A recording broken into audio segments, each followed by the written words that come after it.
This is a GoPro. It's an action camera built to withstand basically anything you can throw at it. Hello everybody. Welcome to Extraordinary Skills. My birthday was a couple of days ago, and my cousins and grandparents worked together to buy me the new GoPro Hero 8. Now, I love action cameras and have used the GoPro Hero 4 for a long time, but this thing is on another level. It has the new HyperSmooth technology, a much clearer picture, and a pop-out mount, which I think is pretty neat. So, today, I'll be unboxing the thing, testing it, and giving a brutal review on it based off of what I saw. Let's get into it.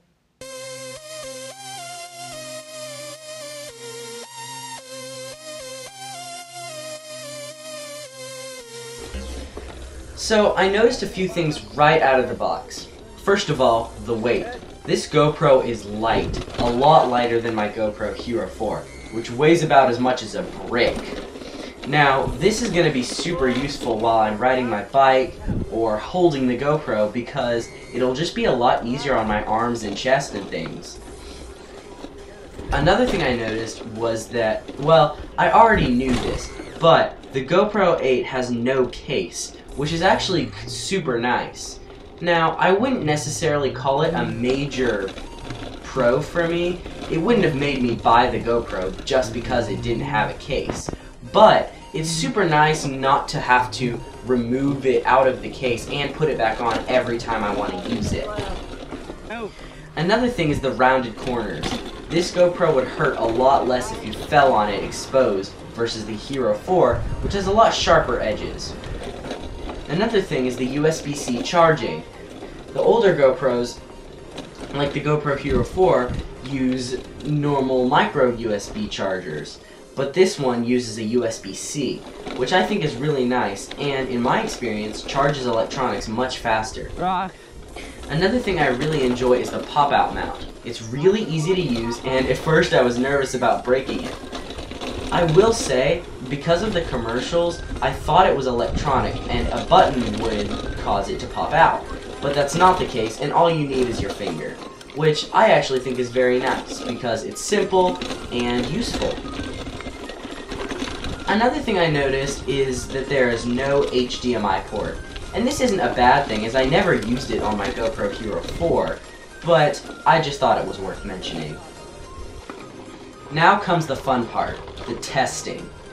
So, over the period of 2 days, we tested this GoPro with my bike and in the pool, and we had some interesting results. On the first day, we went with my friend Kennedy2.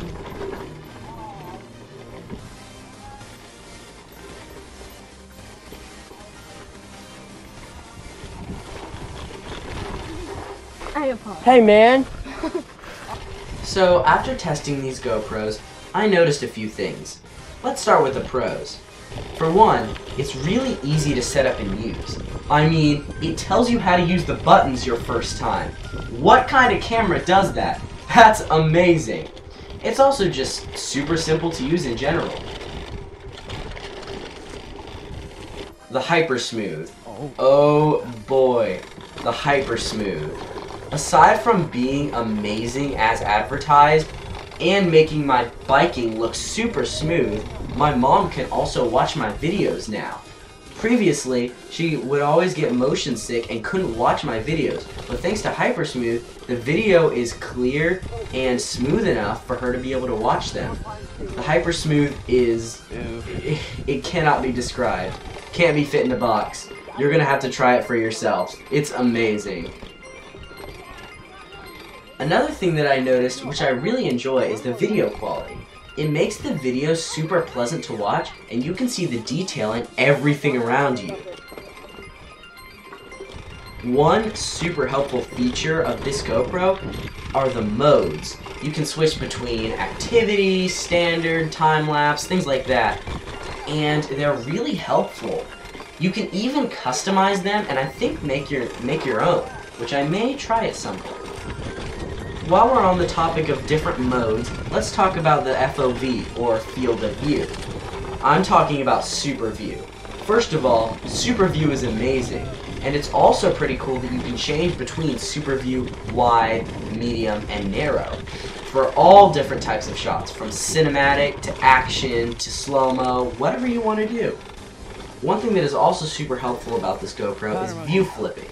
Now, I don't know if this is the actual term for it, but it's basically when I turn my GoPro and mount it on my chest upside down to record something, and it flips the camera automatically. This is super helpful, and even though I just recently started using my Hero 4 on my chest for biking, it was super annoying to have to turn my GoPro upside down or to manually do it in an editing software to be able to see the picture right side up. The GoPro Hero 8 does it all for you. Last but not least is the microphone. The microphone gives you immersive sound, and you can hear basically everything around you, including conversations, which the GoPro Hero 4 was definitely lacking in, due to the case that was blocking the microphone. This, coupled with the video quality and hypersmooth, really makes you feel like you're there. There were also some cons with this GoPro. One of them being the fact that it actually slid down in its new gear. What I mean by this is when I was riding my bike, the GoPro seemed to get more tilted each time I looked at it, until the point that it was always almost flat against my chest. This is not a good thing, and it really means that it wasn't tight enough, even though I had tightened it to the max already. So, on the second day we went bike riding, I used my old Hero 4 equipment, and it seemed to be just fine. So, I guess you could say that they don't make things like they used to. Another thing I noticed at the end of the second day was that the GoPro actually froze. Now, this wasn't generally what you would think of as a freeze. What really happened was the GoPro kept recording and the stop button wasn't working. Now, I don't know if this was just a malfunction or if it actually legitimately froze, but I think it was because of the hot weather. Here where I live, it gets to be almost 100 degrees every day in the summer. But even still, that's what a GoPro is meant for, to be taken out in the heat, cold, anything like that. So maybe the technology just isn't there yet. I don't know. I'm gonna jump in. GoPro 8's first time in the water. Let's do this! Woo! Another thing that is probably the biggest problem I faced was the water performance. I took this thing in the water and it went absolutely berserk. The water got all over the screen, and though this isn't a problem, it changed some of the settings, and I think even put the camera in photo mode for a time.